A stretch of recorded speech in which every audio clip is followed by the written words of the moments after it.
Voici le Doc Mayou. Docteur Mayou, bon matin. Catherine, Raphaël, Sergei. On dirait que vous aviez un délai ce matin, Docteur Mayou. Je réfléchis. Ben oui, vous réfléchissez. Êtes-vous heureux? Je veux vous parler, premièrement, de votre série favorite hier, qui a remporté des prix, Les Pays d'en haut. Je sais à quel point vous appréciez cette série, Docteur Mayou. Bon, Catherine, oui. Sérieusement parlant, oui. J'ai écouté hier soir l'entrevue qu'a accordée Christine Lagarde à Emmanuel Latraverse. OK. Alors, Christine Lagarde, c'est la directrice générale du Fonds monétaire international. C'est autrement plus important qu'une émission anachronique, c'est-à-dire une émission qui est une vulgaire caricature inexacte quant à son contenu d'une époque du Québec. Alors, okay, c'est tout? Ceci étant dit... Ah bon, OK. Vous me faites rire. Là, honnêtement, vous m'avez perdu, là, l'histoire de la dernière minute, parce que je ne l'ai pas écouté. Docteur Mayou, moi, il fallait que j'écoute les Gémeaux. J'avais d'autres choses à écouter que ça. Mais c'était votre seul commentaire? Écoute, c'est que si on veut parler de l'histoire du Québec, on essaie de refléter et non pas de caricaturer ce qu'ont été nos ancêtres. Alors, pour ceux qui n'ont pas compris ce que je viens de dire, un anachronique, c'est d'introduire des éléments qui ont rien à foutre, qui ne sont pas en lien avec l'époque. Nos ancêtres ne montaient pas à cheval, les amis. Il n'y avait pas de sel, ils étaient trop pauvres, et il n'y avait surtout pas de 30-30 Winchester. Ils étaient trop pauvres. Bon. Il y avait des vieux 16, oui. Tout au plus. Alors, c'est pour ça que vous n'avez pas apprécié cette série-là. Ça me met en rogne. OK, bon. On a caricaturé une époque du Québec. Et as-tu vu la gang de morons, toi? Est-ce que nos ancêtres étaient à ce point morons? Nous ne serions pas en onde ce matin, Madame Godreau, Monsieur Raphaël et Monsieur Sergei, si nos ancêtres avaient été innocents. Mais vous faites référence comme à quoi? les comédiens qui essaient de représenter une époque. Mais comme quoi? Une gang, une bande de caves. Oui, mais sur quoi, Docteur Mayou? C'est beau d'être traité de cave, mais pourquoi? Quel comportement vous irrite là-dedans? Je me tais. Ça n'a pas de bon sens. Ben oui, mais taisez-vous pas. Expliquez-nous, Docteur Mayou. On peut les traiter de cave, mais pourquoi? Qu'est-ce qu'il fait pas dans cette série-là? Sur quoi? Ils sont tous caves. Ils sont tous innocents. Pour quelle raison, Docteur Mayou? Oui, mais c'est ça, merci. Je ne sais pas pourquoi ils sont dépeints comme étant tous des tarés, des morons. Et là, est-ce que vous l'écoutez pour dire... Y a-tu quelqu'un qui est intelligent là-dedans? Ben, j'ai écouté 3 épisodes l'année dernière, je me suis arrêté là, moi j'ai pas embarqué. Mais là, vous dites ça, mais sous quelle base, Docteur Ouais, mais ça donne que pour pouvoir commenter ce matin, je m'en suis tapé toute une série. Bon, mais presque tous. OK, ben vous l'êtes donc. Maudit. Docteur Mayou, vous êtes pas facile à suivre ce matin. Je vous demande, quel comportement, pourquoi vous dites qu'ils ont tous l'air des imbéciles pis c'est des tarés, sur quoi? Mais tout, le curé qui est alcoolique, c'est un gros ivrogne, un gros innocent. Ben oui, mais ça se peut, non? Il y en avait sûrement à l'époque, Docteur Mayou? Il y a une différence, garde, Catherine. Oui. Si nos ancêtres avaient été à ce point généralement morons, nous ne serions pas là, ils seraient tous morts. Est-ce que tu as réalisé ça? Que nos ancêtres avaient une capacité d'adaptation certaine, sinon, en pays de colonie, de développement, ils seraient morts. Oui. Okay, le taux de natalité aurait été ce qu'il est au Zimbabwe, et on serait pas là. Nous ne serions pas en onde ce matin. Mais est-ce qu'on les dépeint tant que ça comme des imbéciles à ce point-là? Je sais pas, les gars. Je sais pas, Serge, l'as-tu écouté la série? Moi, j'ai pas regardé la nouvelle série. OK. C'est parce que moi, j'ai écouté 3 épisodes. Ben oui, c'est ça. Vous ne le regardez pas en plus, mais maudit. Ben non, mais vous me laissez aller au bâton. Ben oui, mais c'est parce que c'est vous qui l'avez écouté. Parlez-nous-en. Moi, je peux vous parler de Non, c'est assez. Bon, Christine Lagarde, Emmanuel Latraverse. Alors, Christine Lagarde a emmené un point, c'est la directrice générale du Fonds monétaire international. Oui. Et elle a dit une phrase. Elle a dit que le Canada aurait avantage à mieux soutenir les parents. Et pouvez-vous croire qu'Emmanuel Latraverse n'a demandé aucun éclaircissement supplémentaire à ce qu'elle voulait dire? J'ai trouvé ça. D'ailleurs, Emmanuel Latraverse a posé toute une série de questions, mais n'a jamais demandé une seule question à Christine Lagarde sur ce qu'elle venait de dire. J'aurais aimé savoir en quoi consistait ou à quoi faisait-elle allusion lorsqu'elle parlait de soutien aux parents au Canada. Et en effet. Mais vous avez intéressant. Ben oui, il y avait... Oui. Ça fait des années que le moron que je suis prétend qu'un enfant au Canada 30% d'impôts qui sautent sur le revenu familial.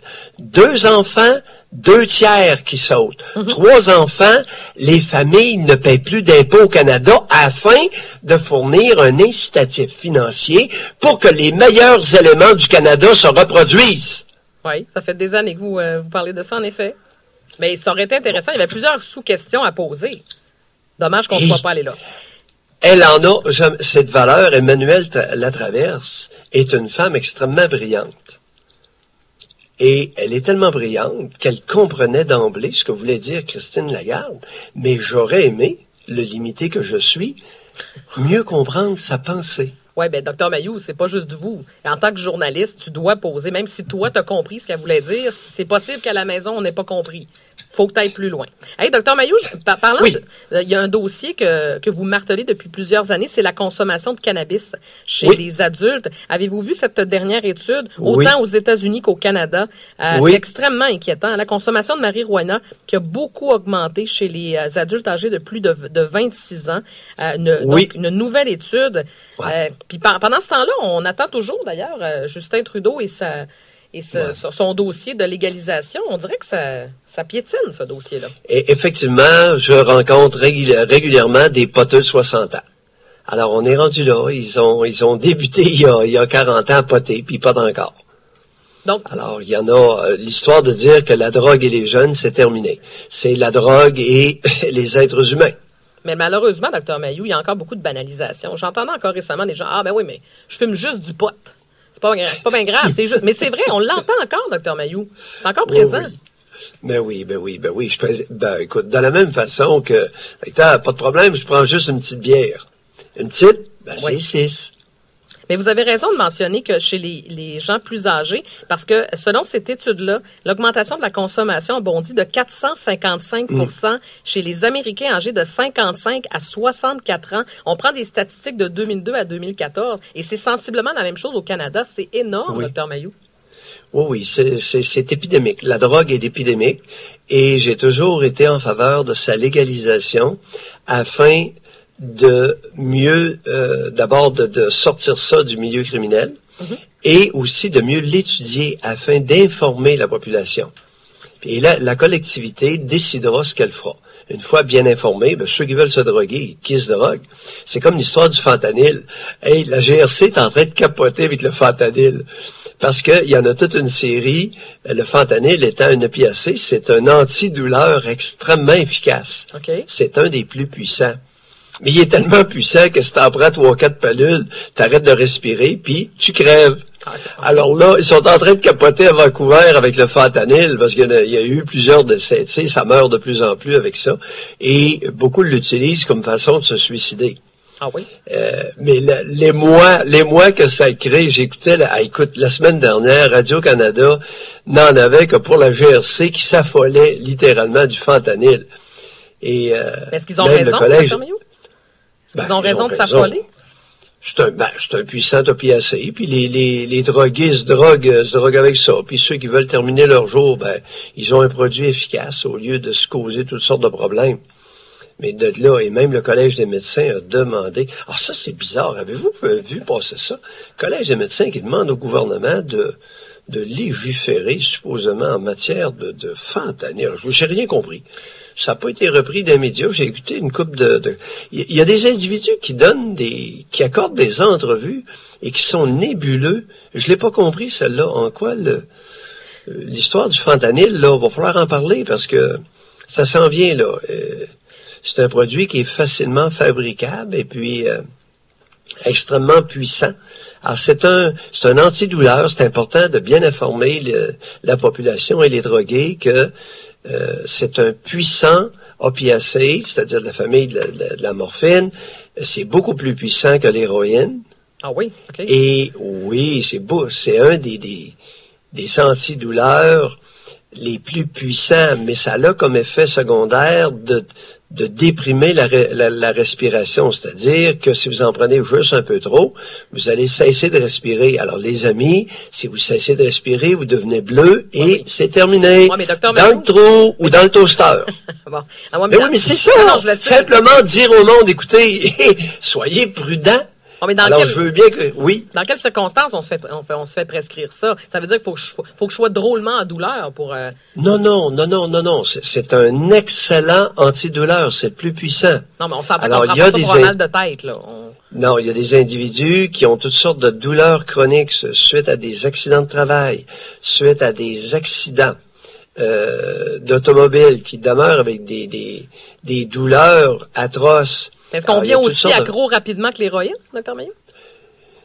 Écoute, j'ai des patients qui prennent ça, qui prennent des thèmes de fentanyl et puis qui ont amélioré sensiblement leur qualité de vie.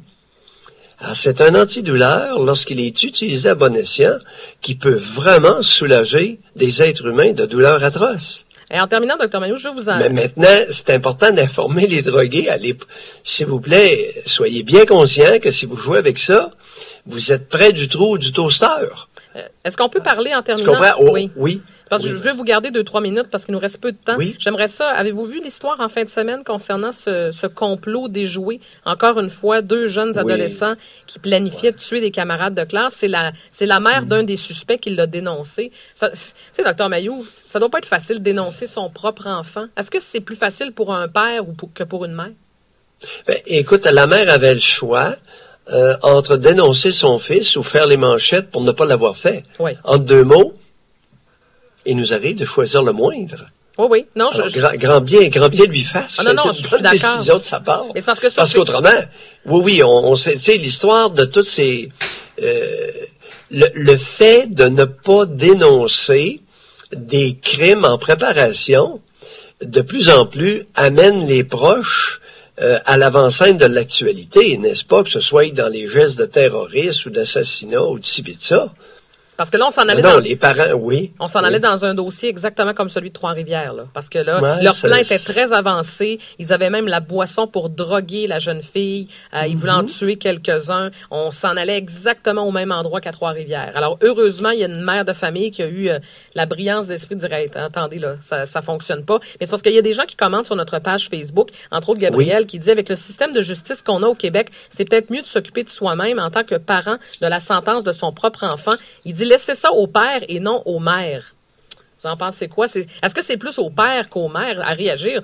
En bout de ligne, Dr. Mailloux, on s'en fout un peu qui réagit. Au moins, il y a quelqu'un qui sonne l'alarme. L'internaute, là. Je comprends pas le point, là. Ben, c'est parce qu'il dit que la mère, dans l'histoire, n'est pas représentative de la majorité des femmes. Donc, de ce que je comprends de Gabriel, c'est qu'il semble dire que la mère, en général, va avoir plus de difficultés à dénoncer son propre enfant. Bon, c'est possible. Maintenant, Gabriel aurait avantage à réfléchir au fait que les mères des criminels sont de plus en plus amenées à l'avant-scène de l'actualité. Alors, elles ont le choix entre ne pas dénoncer, qui est et faire les manchettes. Oui, absolument. Dr. Mailloux, on vous retrouve à 9h30 en compagnie de José. Il n'y a pas grand brio là. C'est un choix qui, dans certains cas, peut être assez évident. Ouais, ben, il est ça. Parce que, oui, il y en a un autre aussi qui a été accusé de négligence, une histoire qui est sortie hier ou avant-hier. Elle faisait vie commune avec un homme qui a abusé sexuellement gravement de la fillette de 9 ans. Mm-hmm. Et lui a pogné 7 ans de prison et elle a attrapé 3 ans de prison pour négligence criminelle. Alors, de plus en plus, lorsque une femme est complice d'un crime, elle risque de faire de la prison. Ben, j'espère, Dr. Mailloux, c'est une bonne nouvelle. C'est de plus en plus connu, là. Ouais. Oui, c'est une bonne nouvelle. Mais la mauvaise nouvelle, c'est que même si elle est incarcérée, elle planifie épouser l'abuseur sexuel de sa fille. Ouf, OK, c'est assez pour ce matin, là. On va passer à autre chose. Dr. Mailloux, on vous retrouve à 9h30 en compagnie.